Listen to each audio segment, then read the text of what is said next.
Oh, the money good. Oh, my ball, daddy, oh, the money good. You're the bloody good. You're my ball, daddy, oh, the money good. Oh, to live the boy, I do. The money good. Yakorana, my mamma, daddy. You're the money good. You're daddy, oh, the money good. You're the money good. Oh, my mother, daddy, you're the money good. You're the bloody good. You're my mother, daddy, oh, the bloody good. Oh, to live the boy, I do.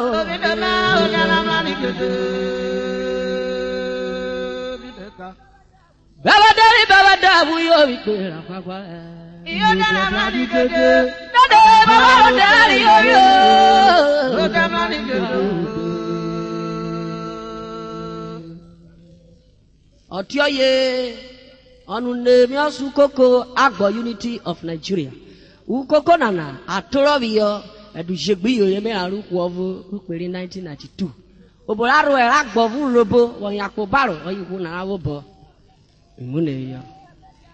Yeah, Meja Black Boy Unity, oh boy, bade fu, Merare. Amusa. Meja Black Boy Unity, oh boy, bade fu. Yasaru Badure ko. Oh, Meja Black Boy Unity, Wama boy, Manade fu.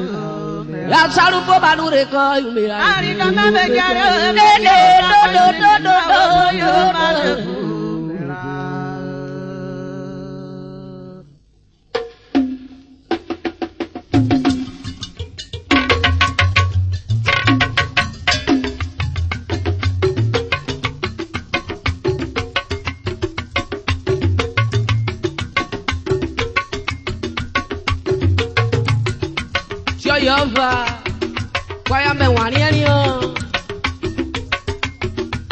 For Unity of Nigeria, Urhobo, we be free. Odamne, I will not do a co in the corner.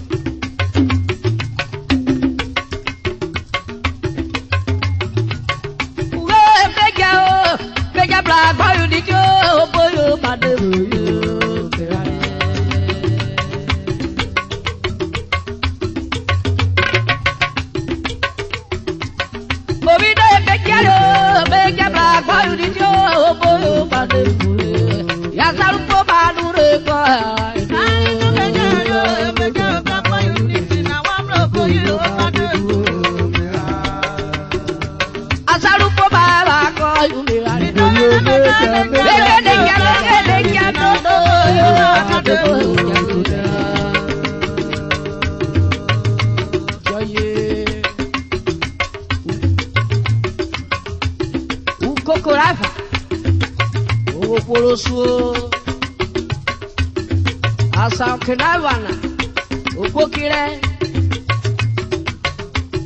Isaac Anigboro, alias Warrior, are you president? Oliver Tony Oboro, are you vice president? Urhobo, Anamito boy, you were looking.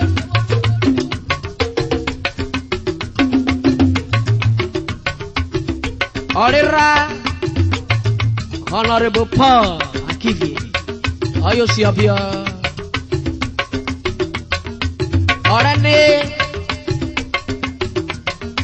Mr. Francis Akivi,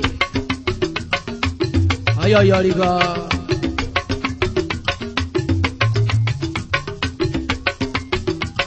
Ayo meja Black Boy Unity, oh boy, bade fu, Merare. Yota.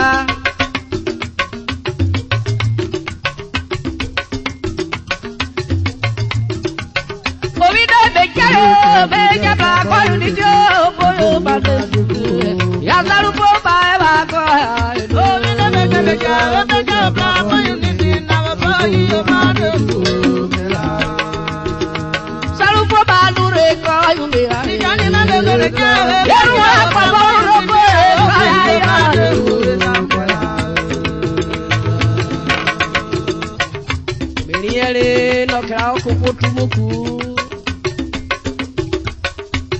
Ajuju lo pere yore ora komre anore okure bo eh oda fe yero ka wodo vako ajuju kopia ike beide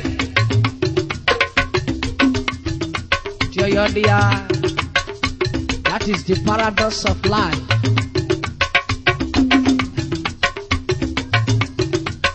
Gana gana I know. Gana gana I know. Apa unity para maro. Gana gana I know. Apa unity rere. Gana gana. Onda apa unity da redulo. Gana gana. What do they want the baby call Jabruerio? Gana gana I know. Kokora apa unity. Gana gana I know. Kokora apa unity. Gana gana I know. Gana gana I know. Ako unity.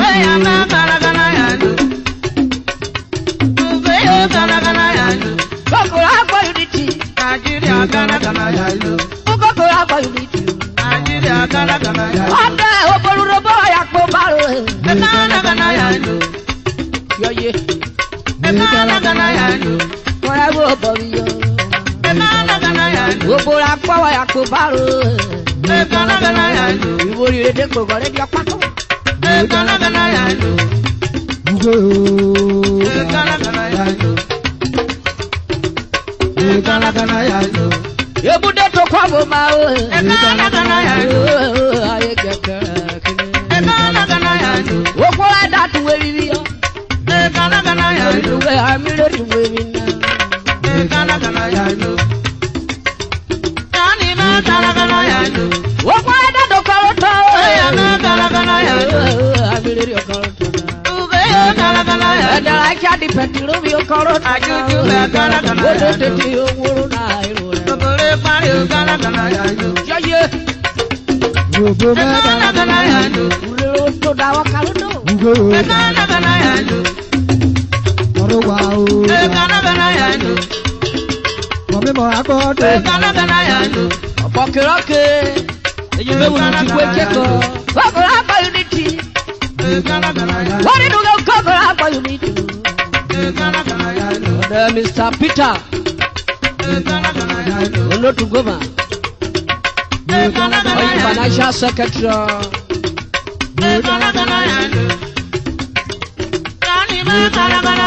Order Mr. Jacob Esiago. Boy to Taruko. Captain Philip. Akbarwaro. Order Abokari Fiokwe Buruko na. I want to give you the sympathy. What do you go kokora apa unity? Gana gana ya. Ale jo de ku fi we ka fi ko ma o. Gana gana ya. Gana gana ya. Oy organizer and publicity secretary. Gana gana ya. Kokora apa unity? Gana gana ya. Ode kaza kaza ya. Gana gana ya. Usikaro batu we yo. Gana gana ya. Ikedere ruwo. Gana gana ya. Ikore ya re nuge asara de ri pa yo. Gana gana ya. Ikore ke fia wa kayo. Gana gana ya. Omisi o gari jari na yo ma. Gana gana ya. Omisi o jari gari na yo ma. Gana gana ya. Ma fi ko da la o se yo ba ye yo e ka ya yo. Gana gana ya. Arwaro gana gana ya.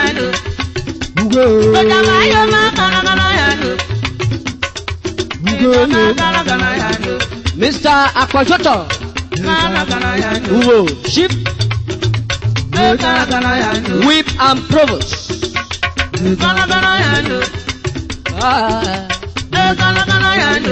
Mr. Gabriel Obukoko.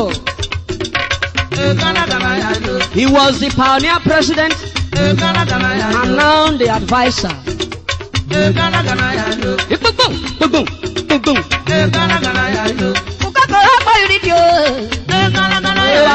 gonna Urhobo. Asare de fefe. Na Maria Puerto Obreka.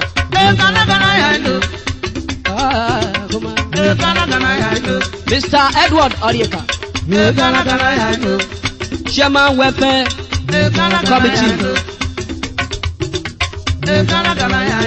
Ologu Vincent. Here. Chairman Disciplinary Committee.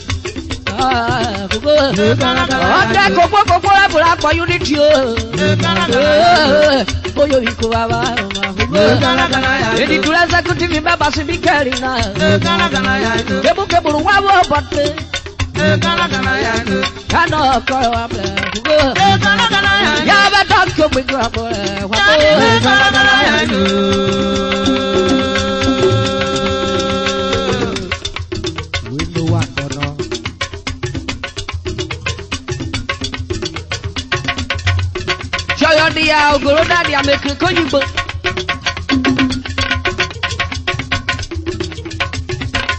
Oyo pelisuke kero kokuo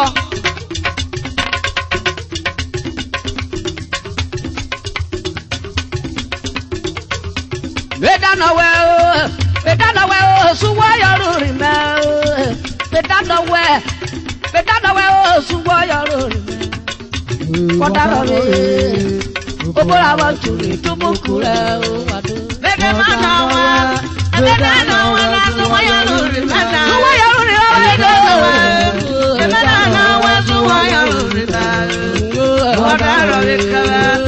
Obola wa tuli tumukura.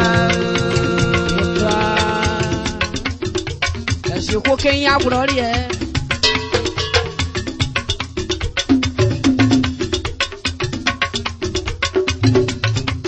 Bọ̀rọ̀ sọ́tà nínú tá dọ̀rọ̀ rí gbàgbọ́ bọ̀jú fún.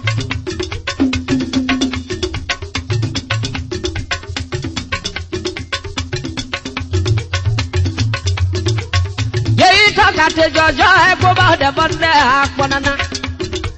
Ìdí èyí tọ́ka tẹ jọjọ́ ẹ̀kọ́ bá dẹ̀bọ̀ lẹ́ òkúmẹ́. Yóò wá rí lótú pé ẹ̀kọ́ yà pa odò. Wọ́n dákú wá ló máa fa òṣèré mú kàkàrẹ́. Yéyí tọ́ka tẹ jọjọ́ ẹ̀kọ́ bá dẹ̀bọ̀ lẹ́ òkúmẹ́. Urhobo ọdún. Yéyí tọ́ka tẹ jọjọ́ ẹ̀kọ́ bá dẹ̀bọ̀ lẹ́ òkúmẹ́. Yéyí tọ́ka tẹ jọjọ́ ẹ̀kọ́ bá dẹ̀bọ̀ lẹ́ òkúmẹ́. Yóò Lọ́wọ́ yóò tó kọ̀ lọ́kọ̀ ayẹyẹ àgbà. Owó rí okòrí ń mókè ní. Wọ́n dábọ̀ wá ló pọ̀ bá jù ní mú wó pàyà.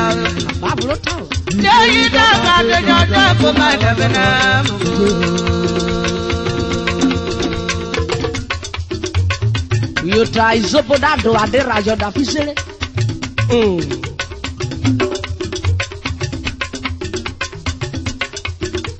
Yọ̀yọ̀ díà. Ine na bo vecha. Awari ne kisi mera no kaye. Miyeruvwe pokwado. Miyeruvwe pokwado. Miyeruvwe pokwado. Miyeruvwe pokwado. Miyeruvwe pokwado. Miyeruvwe pokwado. Miyeruvwe.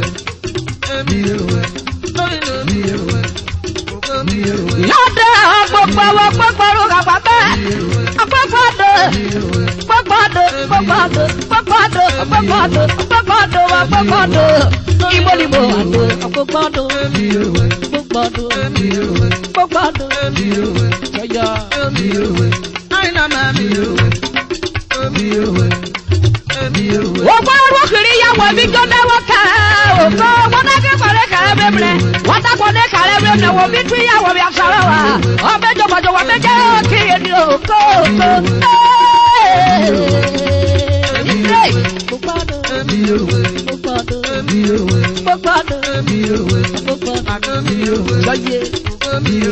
Uka kero betario.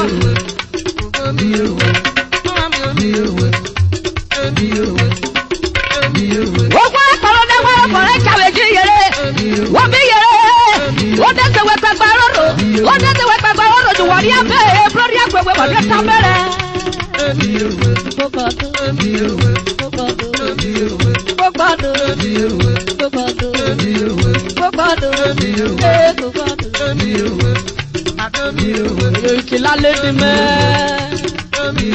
Madam, our demoni, Barrister, Fred, Majabite, Koyawa, Papa,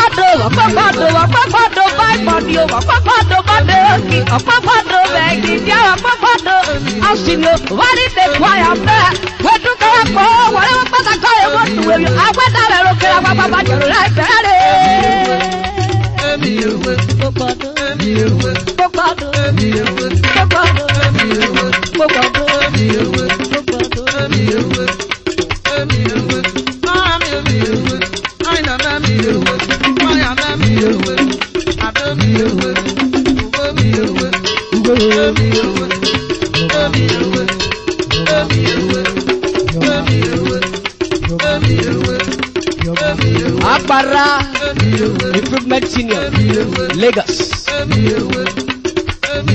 Okwebia Modi Mr. Palepe Ayoki Apara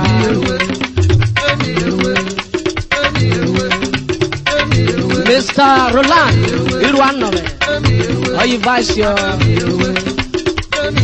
Ana Sablotio Kawamri Kupe Where do go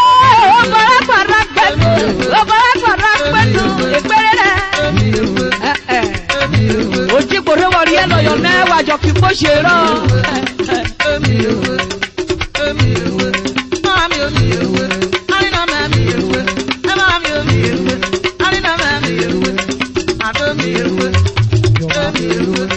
Agada ba ko de bloku ba mani abejo wi yako ukparu de be wa tawunu oyibo ka isi abejo awori le Urhobo million na dure bi de dure ti wa na oko Papa Ibo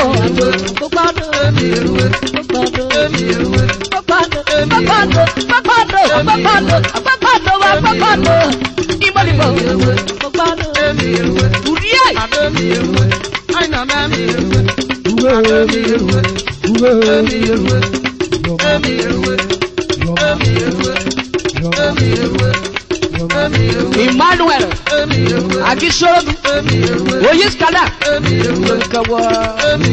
Kawa Food Depot Rollins Motors Clinic Bobado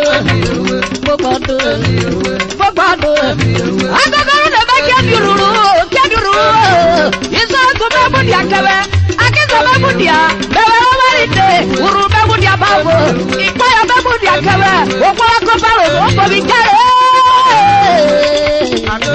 Opore wa pa jaye Warite Yeyi Shecha Bobado Watalu wa wari Aku wa wari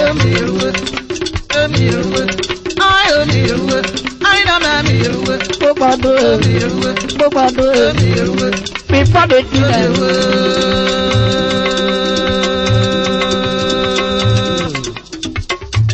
Oyo wiki Samuel Amonigo alias Vie Oyo ko mube Meke do koto me Oyo ko Willie Joe number 23 Wele market road Oyo wika wa Willie Johnny Wema Ivuri bini na yowa Nekiro de Komadi ake wo Ibeki no Miyeruvwe United Veru Urhobo Ikacha wako